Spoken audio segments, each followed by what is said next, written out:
राम हरे कृष्ण कृष्ण हरे राम राम हरे हरे कृष्ण कृष्ण हरे राम राम राम हरे कृष्ण कृष्ण हरे राम राम हरे कृष्ण कृष्ण हरे राम राम हरे कृष्ण कृष्ण हरे राम हरे कृष्ण माता जी पंचांग प्रणाम। हरे कृष्ण कृष्ण हरे राम राम हरे कृष्ण कृष्ण हरे राम राम हरे कृष्ण कृष्ण हरे राम राम हरे कृष्ण कृष्ण हरे राम राम हरे कृष्ण कृष्ण हरे राम हरे कृष्ण कृष्ण हरे राम हरे कृष्ण कृष्ण हरे कृष्ण गुरु हरे जी कृष्ण पंचांग प्रणाम। हरे राम राम राम हरे हरे। हरे कृष्ण गुरु जी पंचांग प्रणाम। हरे हरे कृष्ण गुरु जी कृष्ण पंचांग प्रणाम। हरे कृष्ण गुरु जी पंचांग प्रणाम। हरे कृष्ण सब। हरे कृष्णा हरे कृष्ण हिंदुलांचांग प्रणाम। हरे कृष्ण सबको। हरे हरे कृष्णा कृष्ण प्रणाम। हरे कृष्ण सबको। हरे कृष्ण ओम अज्ञानतिमिरान्धस्य ज्ञानांजन शलाकया हरे कृष्ण चक्षुरुन्मिलितं येन तस्मै श्री गुरवे नमः। जय श्री कृष्ण चैतन्य प्रभु नित्यानंद श्री अद्वैत गदाधर श्रीवासादि गौर भक्त वृंद। हरे कृष्ण कृष्ण कृष्ण हरे हरे हरे राम राम राम हरे हरे। ओके। हरे कृष्णा। सबका स्वागत है सत्र में। तो कल हमने देखा था कि जप करने के 3 स्तर होते हैं। नाम अपराध, उसके बाद नाम आभास और तीसरा है शुद्ध नाम। तो नाम अपराध में हमने कल देखा था कि ये एक तरीके से हम 10 नाम अपराध करते हुए जप करते हैं।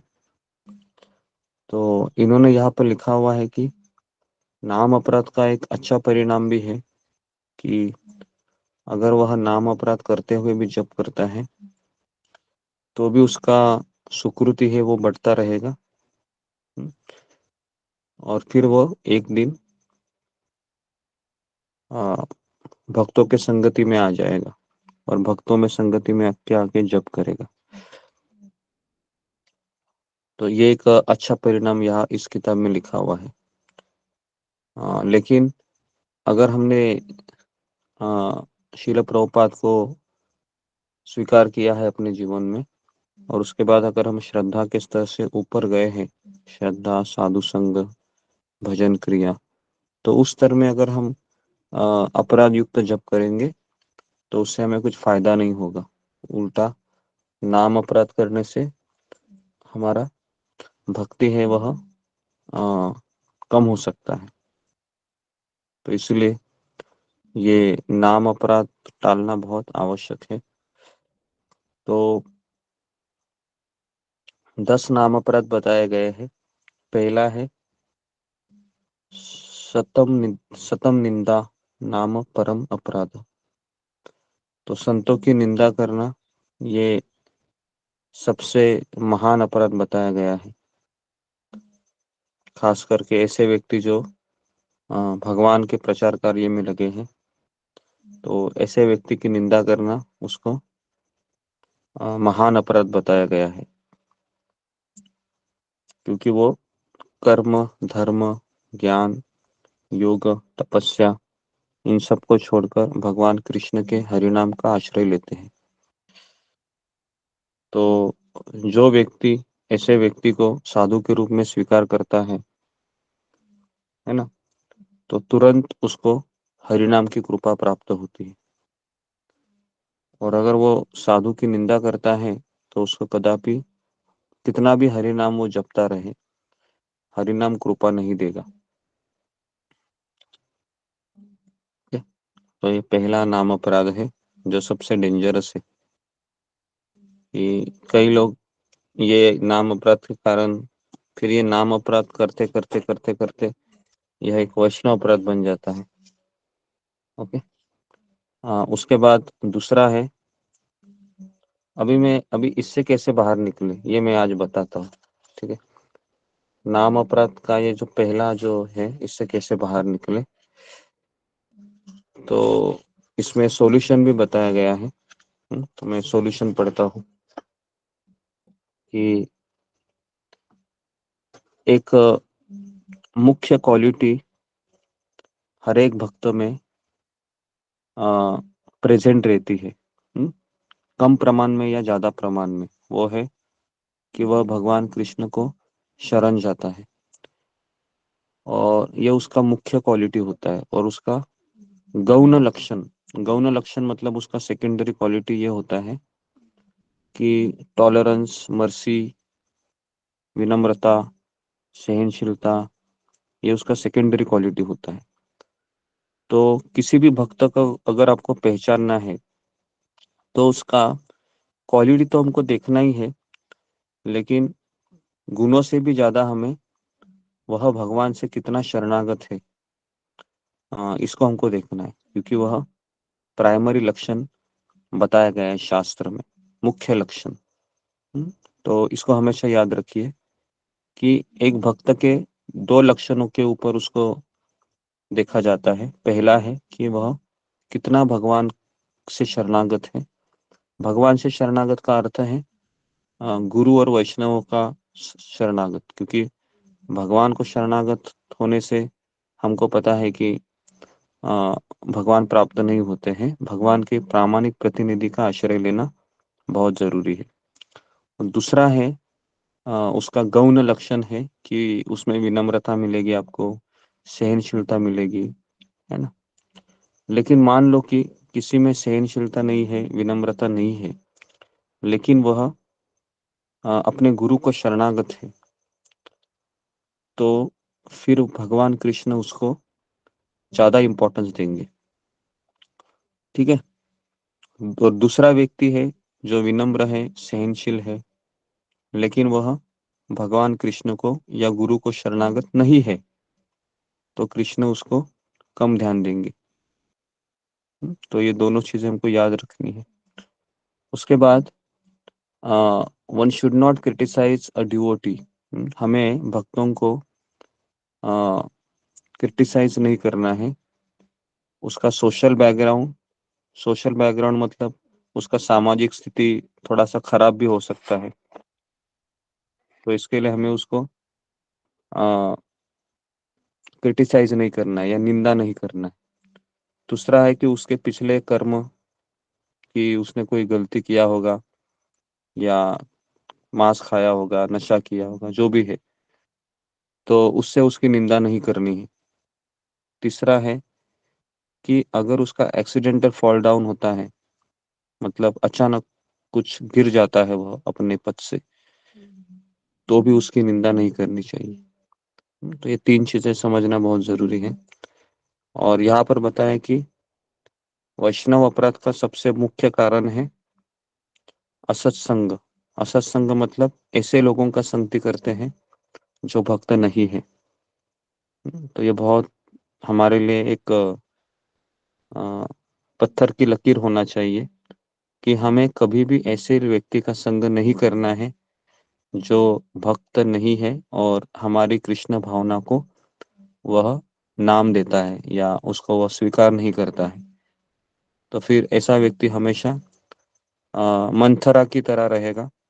वह आपके हृदय में जो राम है बैठा हुआ, कृष्ण है, उसको निकाल देगा, जैसे कई कई के साथ हुआ था। ओके। उसके बाद फिर इस तरीके से यहाँ पर बताया गया है कि, और आगे लिखा गया है कि एक बार आग में जल जाना स्वीकार करना अच्छा रहेगा, लेकिन ऐसे व्यक्ति का संगति करना ये बहुत हमारे लिए प्रतिकूल रहेगा जो भक्तों का अपमान करता है। तो इसके लिए पहला नाम अपराध से अगर हमको निकलना है तो केवल इसका एक ही सॉल्यूशन है, वह है आपको वैष्णव का सत्संग करना होगा और अभक्तों को आपको आ, असत्संग त्याग, को अभक्तों का त्याग करना पड़ेगा। ओके। अभी मैं आपको 6 प्रकार के वैष्णव अपराध बता रहा हूँ। पहला है जो वैष्णव की हत्या करता है। दूसरा है जो वैष्णव की निंदा करता है। तीसरा है जो भक्तों से एनिवियस मतलब ईर्ष्या करता है। चौथा है जो वैष्णव को देखने के बाद उनको प्रणाम नहीं करता है। ये भी एक अपराध है। तो इसके लिए जब आप स्क्रीन में आते हो तो आपको एक दूसरे को प्रणाम करना चाहिए। और अगर हम उस व्यक्ति को देखकर हमको अगर ईर्ष्या आती है तो ये वैष्णव अपराध में आएगा। भले ही उसको पता नहीं है, लेकिन हमारे हृदय में तो भगवान बैठे हुए हैं, बराबर ना। तो भगवान को तो पता ही है कि इसने इसको देखा और इसके मन में ईर्ष्या है। पांचवा है जो वैष्णव के ऊपर गुस्सा होता है। ये पांचवा वैष्णव अपराध है। और छठा वैष्णव अपराध है कि अगर हम किसी वैष्णव को देखते हैं और हमें अगर आनंद नहीं आता है, ये भी एक वैष्णव अपराध है। देखिए कितना सूक्ष्म है। अगर आप किसी वैष्णव को देखते हैं और अगर आपको हृदय में आनंद नहीं आता है तो ये भी वैष्णव अपराध है। तो this 6 classes of foolish men who blaspheme Vaishnavas go to the worst kind of hell along with generation of their ancestor। तो स्कंद पुराण में बताया गया है जो कोई व्यक्ति इस तरीके से अगर वैष्णव का निंदा करेगा तो यहाँ पर बताया गया है कि वह नरक में जाएगा उसके पितरों के साथ। तो एक तरीके से ये बहुत बड़ा वार्निंग है। ओके, तो इस तरीके से फिर चैतन्य महाप्रभु की माँ ने भी वैष्णव अपराध किया था। कौन बताएगा मुझे कि चैतन्य महाप्रभु की माँ ने किसके प्रति अपराध किया था, जिसके कारण खुद भगवान भी अपनी माँ को कृष्ण प्रेम नहीं देना चाह रहे थे। किसी को याद है किसके प्रति अपराध किया था? अद्वैताचार्य अद्वैताचार्य जी। तो अद्वैताचार्य चैतन्य महाप्रभु के एक भाई थे जिनका नाम था विश्वरूप। तो विश्वरूप हमेशा अद्वैताचार्य के पास भागवत सुनने के लिए जाते थे और उनसे भागवत सुनते सुनते वह घर छोड़कर चला जाता है। और घर छोड़ के चला जाने के बाद ये शची माता है, वह अद्वैताचार्य को बहुत निंदा करती है कि ये साधु नहीं है, ये पाखंडी है, इसने मेरे पुत्र को खा गया, मेरा पुत्र चला गया। तो महाप्रभु ने कहा कि नहीं, मैं मेरी माँ को बिल्कुल कृष्ण प्रेम नहीं दूंगा क्योंकि उसने अद्वैताचार्य के प्रति अपराध किया है। तो इसका वर्णन है ना चैतन्य चरितामृत में है। तो वैष्णव अपराध इतना भयानक होता है कि भगवान अपनी माँ को भी छोड़ते नहीं है। समझ में आ रहा है? अपनी माँ को भी नहीं छोड़ते हैं। तो इसके लिए आप समझ सकते हो कि ये कितना खतरनाक है। तो इसके लिए इससे निकलना है। तो यहाँ पर बताया कि भक्ति देवी होती है ना, वह जो वैष्णव अपराध करता है तो भक्ति देवी उसको छोड़कर चली जाती है। तो इसलिए इसमें से अगर निकलना है हमें तो एक ही चीज करना है कि कोई भी वैष्णव हो, वो 1 माला कर रहा हो, 10 माला कर रहा है, 16 माला कर रहा है, या पहली बार क्यों नहीं हमारे सत्संग में आया है, हमें पता नहीं कौन है वो शायद पिछले जन्म का 90% भक्ति करके भी आया होगा, बराबर है। हमारे सत्संग में पहले जन्म का वो आपके जैसे ही बहुत सत्संग किए होंगे उनके, हमें पता नहीं है। तो इसलिए हमें हर एक व्यक्ति को पूरा दंडवत प्रणाम सब कुछ जितना हो सकता है उतना विनम्र बन के उसको प्रणाम करना चाहिए। भले ही मेरे हृदय में इच्छा है या नहीं है, उसको छोड़ दो अब। नहीं तो क्या होगा, ये पहला अपराध इतना भयानक है कि हम हजारों साल भी अगर हम हरि नाम लेते रहेंगे ना और इस तरह से अपराध करते रहेंगे तो कदापि हमें भगवान का प्रेम नहीं मिलेगा। तो इसके लिए ये जप करते समय इन चीजों को भी देखना बहुत जरूरी है। तो इसलिए अभी हम नाम अपराध से नाम आभास, ये स्तर तक हमको अभी आना है। तो इसके लिए ये श्रृंखला हमने अभी शुरू की है कल से। तो अभी हम नाम अपराध में जो जो 10 नाम अपराध है उसका उसके परिणाम भी देखेंगे और उसका सॉल्यूशन भी देखेंगे, क्या करना है और क्या नहीं करना है। तो इससे हमें फायदा होगा इसमें से निकलने के लिए। तो इसलिए ये वैष्णव की निंदा से बचना चाहिए। और निंदा से बचना के लिए अगर हम में किसी वैष्णव में फॉल्ट दिखता भी है, मान लो, तो हमको क्या सोचना चाहिए। मान लो कि कोई वैष्णव जपा में सो रहा है और आपको दिखता है स्क्रीन के ऊपर, तो हमें क्या सोचना चाहिए। तो हमें सोचना चाहिए कि इसने पिछली रात बहुत भगवान की सेवा की है। समझ में आ रहा है? पिछली रात इसने भगवान की बहुत सेवा की है, फिर भी ये 3 घंटा 4 घंटा सोकर जपा में आया है। तो इसके लिए ये थोड़ा सा इसको फिजिकल समस्या हो गई, तो हमें उसकी निंदा नहीं करनी चाहिए। समझ में आ रहा है ना? हाँ। तो कई बार ऐसे होता है कि हम पता नहीं चलता है कि कौन वैष्णव क्या करता है घर पे, है ना, और हम उसको देखकर ही अंदाजा लगा देते, जज करते हैं। तो ये जजिंग मेंटेलिटी बहुत डेंजरस है कृष्ण भावना में। हमें किसी को जज नहीं करना चाहिए। तो इस तरीके से हम ये पहला जो नाम अपराध है उससे निकल सकते हैं। ओके। और भी इसके ऊपर बहुत सारी चीजें हैं, बताई गई है, तो मैं कल आपको बताता हूँ कि किस तरह से ये भक्ति सिद्धांत सरस्वती ठाकुर भी कुछ कहते हैं। और माधुर्य कादम्बिनी में भी बताया गया है कि किस तरह से हम पछतावा कर सकते हैं अगर वैष्णव अपराध हुआ है तो यह कल हम देखेंगे।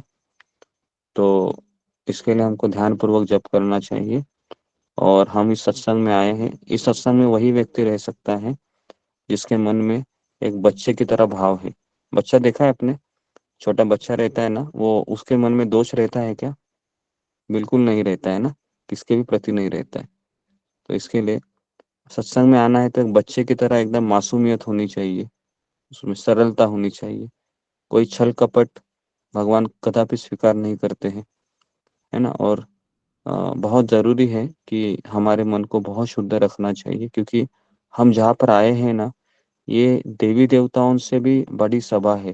क्योंकि देवी देवता भी हमेशा शुद्ध कृष्ण की भक्ति की चर्चा नहीं करते हैं, लेकिन हम यहाँ पर केवल और केवल भगवान के जो शुद्ध भक्त है श्रील प्रभुपाद, उनका आज्ञा का पालन करने के लिए हम यहाँ पर आते हैं।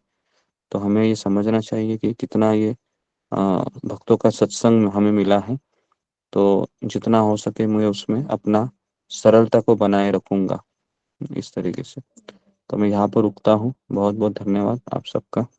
हरे कृष्णा कृष्णा कृष्णा हरे हरे राम हरे राम हरे राम राम राम हरे राम कृष्ण राम कृष्ण राम हरे पंचानन हरे कृष्ण श्रील प्रभुपाद प्रणाम की जय। प्रणाम सभी को। हरे राम की जय।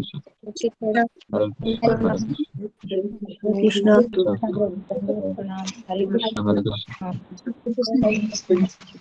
हरे कृष्ण गुरु जी।